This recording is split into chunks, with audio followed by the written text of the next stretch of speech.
Jordan River, and the river backs up a wonderful miracle, doing the impossible. New leadership, new land, new opportunities, people getting ready to do the impossible. It can't be done without God. In fact, that's what they said in Chronicles. They said, we do not know. The reason I share that with you is these are things that I've seen God do. I've seen God do amazing things. Amazing things. I'm going to share with you some amazing stories this morning that I hope will just encourage you. So we did that, and that was just an incredible event, and that just builds my faith. When someone says that something's impossible, I know otherwise. I've seen God do tremendous things, and I've seen what He's done in my life. So God showed up for Israel. I've seen God show up in my life. I know in your life, in your marriage, if you think, oh, our marriage is just, it's in shambles, we need work, we need help, this is never going to work, how do we get along? Listen, God can do miraculous things. If you'll just step out and be ready to be taken onto higher ground, He will do great things. And now Israel, they're in the place of blessing. Of life, and might have it to the full or abundant. And what He means by that is, you were made for more. You were made for more. And what is a life to the full, a blessed life, a better life? What does it look like?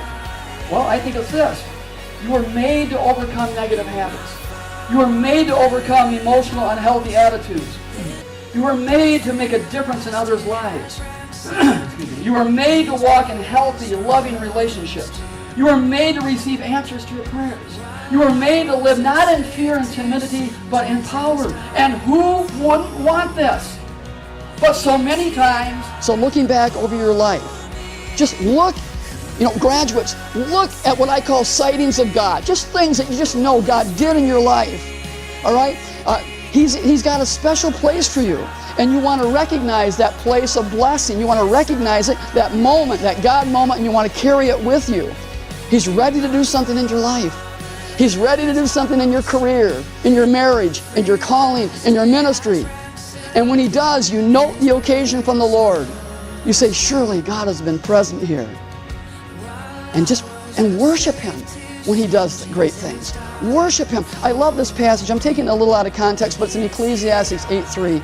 And it says, do not be in a hurry to leave the King's presence. When God does something in a certain place in your life, stay there, enjoy that moment, take it all in for future faith-building experiences, knowing that what God has done in the past, He'll certainly do again. He'll certainly do again. It's really hard. It's really hard to surprise an omnipotent, omniscient, an all-powerful, all-knowing God. Did you know that? It's really hard. Nothing ever occurs to God. Did you know that?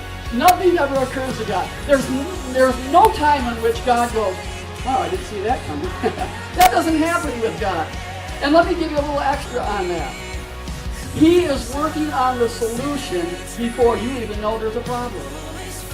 God has a role for you to play in His redemptive plan, and that is to go and to make disciples. In the middle of God's blessing, you take something from it, you relish it, you enjoy it. They're in the Jordan River, they're standing, the river's been backed up miles, they're on dry ground, and they take stones out of the middle of God's blessing. Take something from it. And let me just share now some stories that I think, because I've seen God work miracles in my life, beginning here. And I want to encourage you. I want your life, I want you to know that your life will count. When you truly trust God, when you truly pray and ask Him to do something great, He will. Now, I've had the privilege of the past 24 years of pastoring.